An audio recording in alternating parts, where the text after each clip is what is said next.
ये कनिका ढिल्लो कौन है, बॉयकॉट रक्षाबंधन ट्विटर पर क्यों ट्रेंड हो रहा है और कौन से वो पुराने ट्वीट्स हैं जिनकी वजह से एक बार फिर से बॉलीवुड विरोधी माहौल बनता जा रहा है, ये सब मैं आपको इस वीडियो में डिटेल में बताने वाला हूं। साथ ही ये भी बताऊंगा कि इस बदलते हुए माहौल में कौन सी ऐसी साउथ इंडियन फिल्म है जिससे फायदा हो सकता है और क्यों, इस पर भी चर्चा करेंगे। लेकिन मैं आगे बढ़ूं इससे पहले आपसे एक छोटी सी रिक्वेस्ट, अगर आपने अभी तक मेरे चैनल को सब्सक्राइब नहीं किया है तो प्लीज सब्सक्राइब कर लीजिए और अगर सब्सक्राइब कर चुके हैं तो बेल आइकन को प्रेस कर दीजिए ताकि जब भी मैं कोई नया वीडियो लेकर आऊं तो उसके नोटिफिकेशन आप तक तुरंत पहुंच जाएं।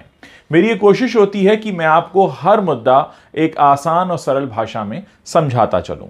अब बात करते हैं कनिका ढिल्लो की। कनिका ढिल्लो इस समय काफी ट्रेंड हो रही हैं। उनका जिक्र सोशल मीडिया पर इसलिए हो रहा है क्योंकि उनके कुछ पुराने ट्वीट्स इस समय वायरल हो गए हैं, जिनमें से ज्यादातर उन्होंने डिलीट कर दिए हैं, लेकिन फिर भी लोगों के पास स्क्रीनशॉट्स हैं। तो कनिका ढिल्लो कौन है? कनिका ढिल्लो एक राइटर हैं, लेखिका हैं। वो सबसे पहले जुड़ी थी शाहरुख खान के साथ। उनकी फिल्म ओम शांति ओम में वो असिस्टेंट डायरेक्टर थी।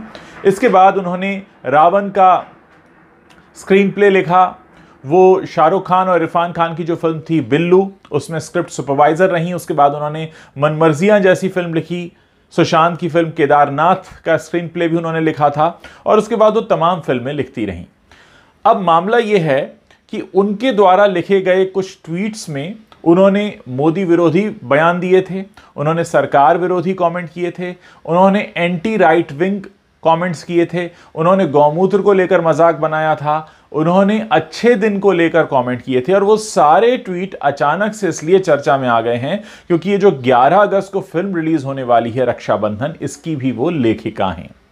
अब आप सोचिए कि 11 अगस्त को कुल जमा 3 फिल्में तो रिलीज हो रही हैं। लाल सिंह चड्ढा के बारे में तो बताने की जरूरत ही नहीं है क्योंकि सब जानते हैं कि लाल सिंह चड्ढा का क्या हश्र होने वाला है या उसको लेकर क्या बातें चल रही हैं।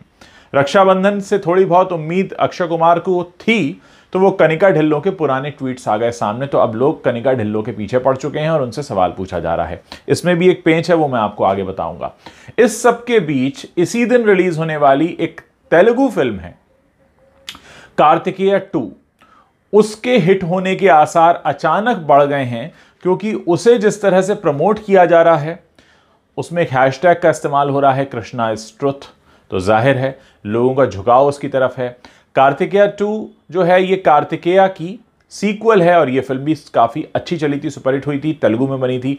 अब ये कार्तिकेय 2 जो है ये हिंदी में भी रिलीज हो रही है। तो लाल सिंह चड्ढा और रक्षाबंधन जो फिल्म है, त्योहार नहीं, उसके खिलाफ जो माहौल है उसमें कार्तिकेय 2 को फायदा होता दिखाई दे रहा है। अब बात कर लेते हैं कनिका ढिल्लो की। तो कनिका ढिल्लो क्या शुरू से ही ऐसे ट्वीट करती थी? नहीं। कनिका ढिल्लो के ट्वीट्स 2014-15 तक ऐसे आए हैं जिसमें उन्होंने तारीफ की है मोदी सरकार की, लेकिन उसके बाद अचानक से उन्होंने अपना पाला बदल लिया। अब ये पाला क्यों बदला गया ये वही जानती होंगी। हालांकि ज्यादातर लोगों का ये मानना है कि क्योंकि उन्हें बॉलीवुड में अपनी पैठ जमानी थी। उन्होंने जैसे ही अपना पाला बदला, उन्हें अनुराग कश्यप की फिल्म मनमर्जियां मिल गई।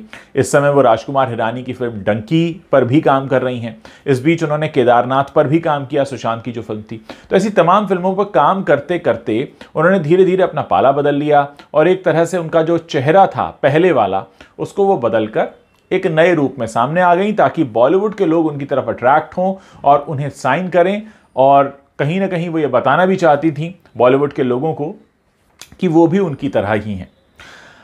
कनिका ढिल्लो की शुरुआत होती है अमृतसर पंजाब से और उसके बाद ये लंदन स्कूल ऑफ इकोनॉमिक्स में पढ़ी और उसके बाद उन्होंने स्क्रिप्ट राइटिंग का पेशा अपना लिया। शादी हुई, फिर तलाक हो गया, इसलिए कहा जाता है इस समय सिंगल हैं। बहरहाल अब ये जो पूरा मामला निकल कर आया है, ये मामला कुछ ऐसा है कि फिल्म की लेखिका द्वारा किए गए कुछ पुराने ट्वीट्स के वायरल होने की वजह से फिल्म पर खतरा मंडराने लगा है। उसी दिन रिलीज हो रही लाल सिंह चड्ढा का जो होने वाला है वो तो आप जानते ही, उसके बारे में तो बताना भी नहीं चाहता कि किस तरह से लाल सिंह चड्ढा को लेकर माहौल है कि अब तो आमिर खान खुद आ गए हैं और हाथ जोड़कर रिक्वेस्ट कर रहे हैं कि मेरी फिल्म का बॉयकॉट मत करो। हालांकि इस बीच कुछ लोगों का मानना यह भी है कि लाल सिंह चड्ढा को इतनी नेगेटिव पब्लिसिटी मिल गई है कि कुछ लोग सिर्फ यही देखने चले जाएंगे कि इसमें क्या है। खैर, वो आप लोगों पर डिपेंड करता है, आपका फैसला है, आप देखना चाहते हैं या नहीं। लेकिन इस पूरे खेल में कार्तिकेय 2 को फायदा होता दिखाई दे रहा है, क्योंकि जब 3 फिल्में आ रही हैं, 2 को लेकर विरोध है, तो तीसरी का फायदा होना निश्चित है। और इस बहाने अभी कनिका ढिल्लों को भी पब्लिसिटी मिल गई है, क्योंकि उनके जो पुराने ट्वीट्स आए हैं एक एक करके, उन्हें पढ़कर लोग शेयर कर रहे हैं, उनके स्क्रीनशॉट्स शेयर किए जा रहे हैं। और यह भी कहा गया कि कनिका ने कुछ ट्वीट्स को डिलीट करने की भी कोशिश की, लेकिन जाहिर है लोग हमारे यहाँ आजकल बहुत स्मार्ट हैं, वो पहले से ही स्क्रीनशॉट लेकर रख लेते हैं। तो ये कहीं ना कहीं ये बताता है कि क्या बॉलीवुड में काम पाने के लिए कुछ ऐसे नियम हैं, छिपे हुए नियम, जिनका पालन करने के लिए कनिका ने ऐसा किया। क्योंकि कनिका के अगर आप पुराने ट्वीट देखें और फिर नए ट्वीट देखें तो वो आपस में काफी विरोधाभासी हैं। तो क्या उनका मन परिवर्तन हो गया या पहले कोई और स्ट्रैटेजी थी? कुछ लोगों का यह भी मानना है कि शाहरुख खान के साथ शुरुआत करने के बाद वो कुछ समय के लिए तमिल और तेलुगु फिल्म इंडस्ट्री में काम करने चली गई थी। तो क्या ये उस वजह से हुआ कि उन्होंने शुरुआत की शाहरुख खान के साथ, फिर अपनी किसी खास मेंटालिटी के चलते उन्हें तमिल और तेलुगु फिल्मों की तरफ जाना पड़ा, और फिर वहां उन्हें एहसास हुआ कि उन्हें अगर फिर से अनुराग कश्यप के साथ काम करना है तो उनकी मेंटालिटी कैसी होनी चाहिए। फिर उसको उस तरह से पोर्ट्रे किया गया, दिखाया गया, बताया गया कि देखो मेरी मेंटालिटी आपसे कितनी मैच होती है। ये तमाम बातें, क्योंकि एक बात बॉलीवुड के बारे में कही जाती है कि बॉलीवुड में लोग लाइक माइंडेड लोगों के साथ ही काम करते हैं, यानी टैलेंट दूसरे नंबर पर आता है, आपकी मेंटालिटी क्या है, आपकी अप्रोच क्या है, उसके आधार पर आपको काम मिलता है। तो क्या ये सारी वजह रही? हालांकि ये सारे सवाल हैं, अभी तक इनका जवाब किसी के पास नहीं है, लेकिन देखना है 11 अगस्त को क्या होता है रक्षाबंधन और लाल सिंह चड्ढा के साथ, और साथ ही क्या इस पूरे मामले का फायदा कार्तिकेय 2 को होता है, क्योंकि वैसे भी एंटी बॉलीवुड माहौल है और इस वजह से साउथ का सिनेमा पिछले काफ़ी समय से हिट हो रहा है।